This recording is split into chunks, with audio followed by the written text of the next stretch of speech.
सोचिए, जिस रावण को हम विलन मानते हैं उसी ने की थी भारत के एक सबसे शक्तिशाली ज्योतिर्लिंग की स्थापना। कहानी झूठी नहीं बल्कि सच्ची है। लीजिए आ गई वो जानकारी जिसका आपको इंतजार था। नमस्कार।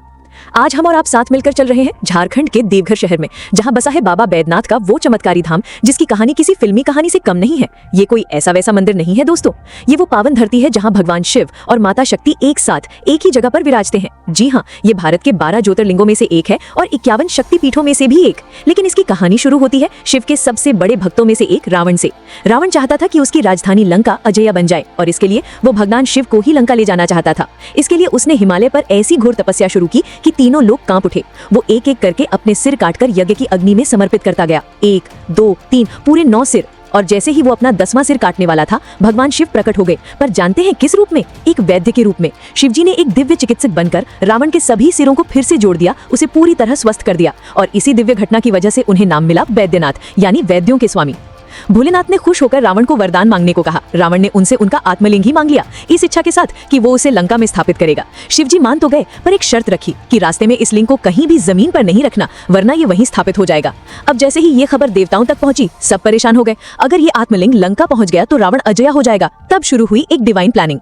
देवताओं ने वरुण देव से विनती की और उन्होंने अपनी माया से रावण के पेट में प्रवेश कर लिया। अब रावण को इतनी तेज लघु शंका लगी कि उसे अपना विमान धरती पर उतारना ही पड़ा। वहां उसे एक छोटा सा ग्वाला लड़का दिखा जो असल में भेष बदले हुए भगवान विष्णु थे। रावण ने जल्दी में लिंग से थमाया और कहा, जरा इसे पकड़ना, मैं अभी आया। लेकिन भगवान विष्णु ने कुछ देर इंतजार करने का नाटक किया और फिर लिंग को जमीन पर रख दिया। बस शर्त के अनुसार वो आत्मलिंग वहीं हमेशा के लिए स्थापित हो गया। जब रावण वापस आया और उसने ये देखा तो वो गुस्से से पागल हो गया। उसने अपनी पूरी ताकत से लिंग को उखाड़ने की कोशिश की, पर वो हिला भी नहीं पाया। कहते हैं कि इसी खींचतान में उसने लिंग के ऊपरी हिस्से पर चोट पहुंचा दी थी और वो निशान आज भी वहां मौजूद है। और जो अगली बात है वो तो आपको हैरान कर देगी। ये स्थान सिर्फ ज्योतिर्लिंग ही नहीं बल्कि एक शक्तिपीठ भी है, जिसे हृदय पीठ कहते हैं। माना जाता है कि यहीं पर देवी सती का हृदय गिरा था। और एक हैरान करने वाली बात, इस मंदिर के शिखर पर आपको शिवजी का प्रिय त्रिशूल नहीं मिलेगा। जी हाँ, यहाँ है एक पंचशूल। ये इंसान के 5 विकारों काम, क्रोध, लोभ, मोह और अहंकार के विनाश का प्रतीक है।